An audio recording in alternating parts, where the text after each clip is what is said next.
This work was done in collaboration between Virginia Tech's Cogent Lab and Honda Research Institute.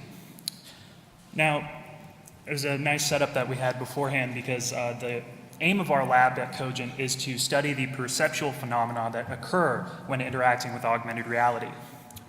So the core of this work aims to more closely examine the interactions that drivers have between the AR interface design and their resulting driver behavior. So before we talk about our work a little bit, I'd like to give a little bit of a background on AR and driving.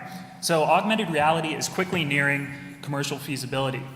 This is very much a part of the movement that Dr. Fuchs mentioned earlier, that AR is no longer just the developer's technology or the commercial industry-focused technology, but rather is moving towards a mass consumer market.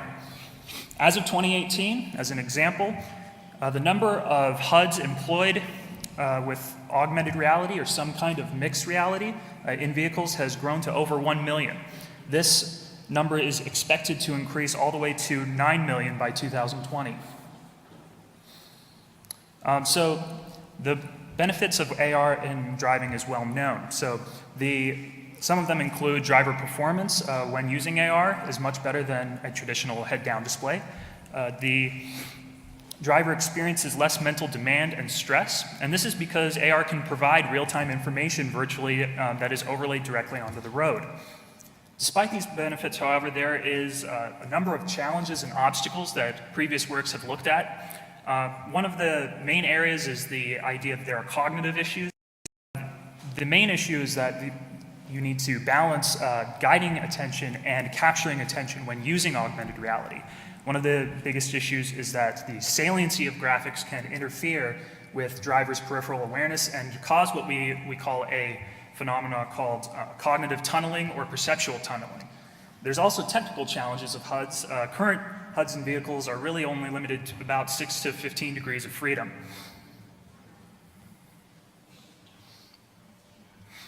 So in order to understand how to tackle these challenges, we need to look at driver visual demands.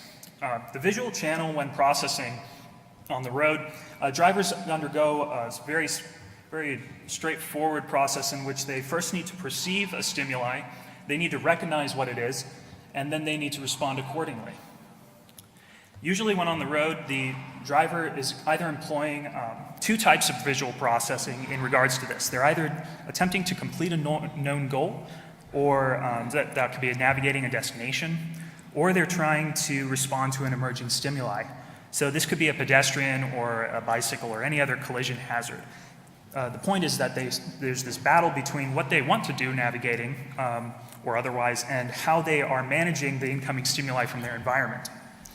So we call this phenomenon top-down versus bottom-up processing, and the interpretation of the AR cues is impacted by which kind of processing a driver is engaging in. Are they trying to impose their will on the world using top-down processing, or are they absorbing a stimuli and trying to mitigate how that impacts their goal? So how does this translate to AR design? We have two examples. On the left, we can see a goal-directed scenario. So in this case, the cues that AR provides can assist the driver in perceiving their intended goal, usually navigation. So that could be an overlaid pattern or path on the road. In a stimulus-driven scenario, the cues will highlight and assist an unexpected stimulus. So they create more saliency to that stimulus in the case that a driver does not recognize it. So we tried to quantify this approach and sort of how these graphics are relayed to the driver, and essentially what we looked at is there's sort of two dimensions going on here. We have the screen or world-fixed nature of the graphics. That is, a graphic can be either attached to the screen and it will move with the driver, or it is attached to the world and is meant to more closely give a localization cue. They can be fixed, in other words, they're not moving, or animated. So there's several different paradigms that we can look at here. In this study, we tested a design from each of these quadrants. So one of the contributions is that we define this design framework, and though we do test one design from each quadrant, there are many more opportunities in this space, and we hypothesize that likely there are possible design approaches that fall somewhere in between these four quadrants. So by no means is this the only rules that AR presentation has. So moving on to the research objectives of this actual work, we wanted to explore how drivers interact with different types of AR cues and the approaches, the delivery approaches we discussed when engaging in either top-down or bottom-up processing. And we wanted to see how this behavior changes between whether they're perceiving using top-down or bottom-up. So our first question is, do performance and visual gains happen between your traditional screen fixed, which is kind of very prevalent on the world. You can see existing designs being manufactured right now. And then world fixed graphics, which we call conformal graphics. These are volumetrically displayed directly in the environment. Our second question is, given the technical constraints that we talked about a little bit, can animated AR presentation approaches leverage a few of the benefits that conformal approaches would normally give while still maintaining this small field of view, this 5 to 16 degrees of field of view? So we examined both goal-directed tasks and stimulus-driven tasks. Okay, see if this works. Okay, so here we have an example of our graphics that we created in action. On the top left, you can see just a static image. It doesn't move. It's just a warning displayed in front of the driver. On the bottom left, you can see a conformal approach where the arrow is actually on the location but doesn't move. There's no animation. It just stays where the cue is. Now, this is for the navigation scenarios. For brevity, I didn't show everything, but to show the example. In the top right, we can see a compass-style graphic. We define this as an animated, but still screen-fixed example. So it conveys directional cues without ever leaving the field of view. And then on the bottom right, we can see the pathway graphic. This is how we coined it.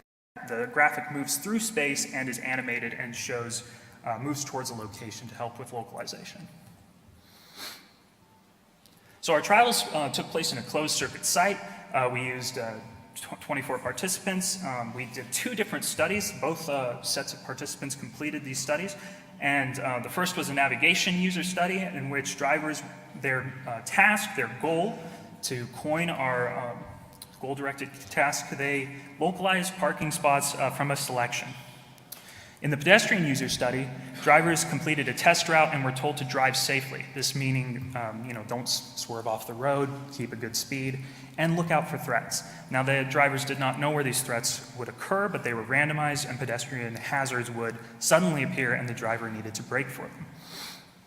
And we basically created 2 event zones, and the event, in other words, the pedestrian stepping out, in the case of pedestrian hazards, or in navigation, we instructed them to look for a specific parking spot.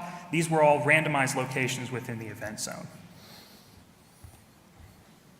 So we looked at several different dependent measures. So first of interest, we wanted to know what the driving performance was across both studies. And this was a little different for navigation and pedestrian between the 2. For the navigation study, we wanted to look at their response time, their verbal response time, specifically how long would it take for them to be able to localize and feel confident enough to localize the parking spot. In the pedestrian study, it was relatively straightforward. We wanted to know their braking performance. We additionally looked at eye gaze behavior. In other words, how fast could they fixate both on the AR target, and then how fast did the target direct their attention towards, the AR graphic direct their attention towards the target. And this kind of goes back to both attention capture and then localization and attention direction. We also collected some subjective feedback by a perceptual awareness survey. So getting into some of the results, first, when we look at navigation, we see a couple of interesting trends. The compass graphic style, in other words, the fixed compass shown in green, had the highest response time. But in the right, you can see this approach also afforded the more accurate spatial judgment. Compare this to the true conformal, in other words, the true world-fixed approach. This facilitated quick spatial judgments, but these judgments were consistently underestimated. So we can see that both the compass and the pathway graphic afford some greater accuracy than even accurate true conformal graphics. When we look at the eye gaze behavior when performing a navigation or goal-oriented task, We also found some different patterns in that different graphic presentation styles would actually leverage a specific part of the driver information processing in the visual channel. For example, drivers in the first, on the left, you can see that drivers took longer to initially fixate on conformal graphics, which are shown in red, but once this graphic was found, it very quickly would facilitate and guide attention to the target. The key takeaway here is that the AR design approach can actually alter the driver's behavior and cognition in the visual channel. Moving on to the pedestrian hazard scenario, we can see some interesting trends as well. So first, drivers stopped more quickly when the situation was urgent, but the graphic type didn't necessarily affect their stop time. However, when you look at stop distance, suddenly the graphical approach actually does impact how the driver's spatial behavior and braking behavior works. We can see very clearly that the compass type shown in green actually sometimes resulted in negative stop gaps. In other words, the driver continued to drive past the pedestrian even though there was a very clear cue showing where that pedestrian was. So some of the findings we've talked about already, but in general, in navigation scenarios, we found that compass-style graphics facilitated more accurate but slower spatial awareness, but both animated approaches produced some unique gains. So whether or not a pathway or compass graphic should be used likely depends on kind of the use case. For example, how fast does a judgment need to be made? If you're trying to take an exit off of a motorway, then perhaps you need a very quick judgment, in which case a path graphic would be more useful. In the case where you're not really time constrained, such as trying to find a address of a house, perhaps a compass would be more useful.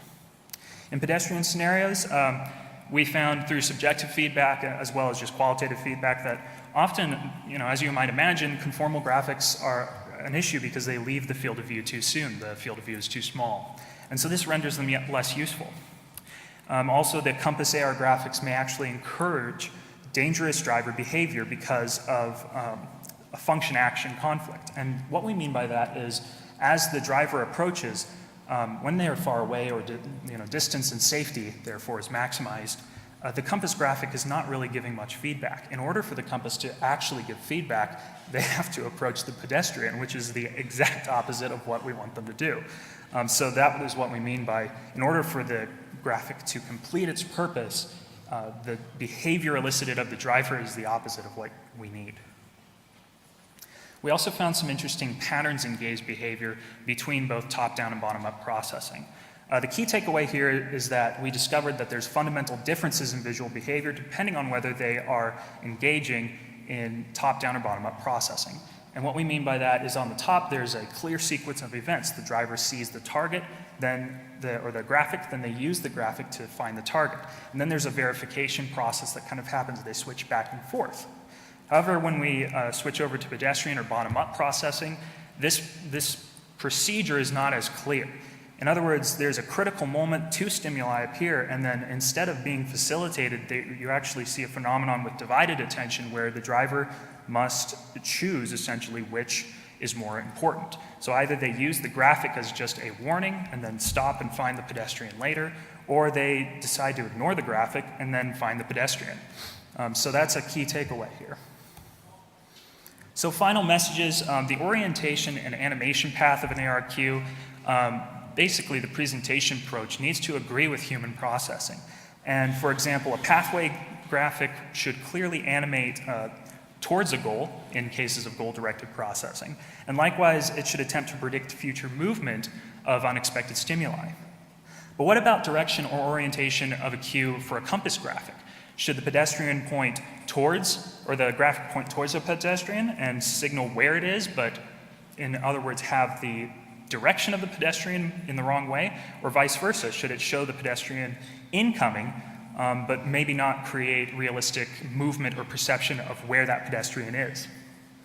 So although combined approaches can possibly facilitate both attention capture and guidance, we proved that through our study, designers need to adapt cues to facilitate the type of processing that's being required of a driver, or we can see that some dangerous consequences can occur. And with that, I'd like to thank you. Any questions?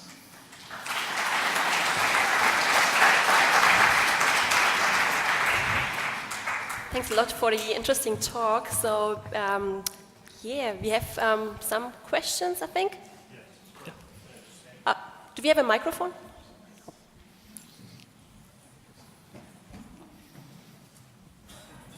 Thanks a lot for the talk. It's very interesting. So I was just wondering, maybe you probably mentioned that before, but I was just wondering what's the background of the participants, or something like the participants' traits, like a personal profile trait. So something like the driving experience or the habits, those kind of things.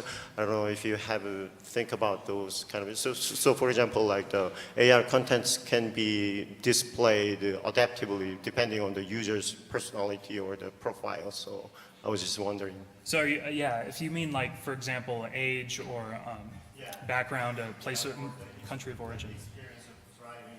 Right, that's an excellent question. We didn't extensively look at demographic or other related factors in this study. We more homogenized the age range to about like 21 to 40, and then we tried to divide evenly between males and females. But that's an interesting research question. Okay, I think one question over there, and then we have another question down here. Just a quick one. Did you do any comparison with audio-based cues? You said audio-based cues? Audio-based, yeah. That's actually an area of interest to me. That we did not do that in this study. However, look at one of my other works actually does look at multimodal interactions and how pedestrian warnings can affect that. But yes, it's an interesting research question. Actually, my question is the same with that guy. So that if you combine the audio cues, I think that I believe that you may get different results. Mm-hmm. Do you have any idea on that? Yes. Some past work that I've been lucky enough to be involved in has shown that audio cues used in concert with certain types of graphical cues are very good for alerts. However, I've not looked necessarily into how that might be useful in navigation scenarios. But absolutely, audio cues and multimodal cues are important, I think. Thank you. Okay, then let's thank the speaker again. Thank you very much.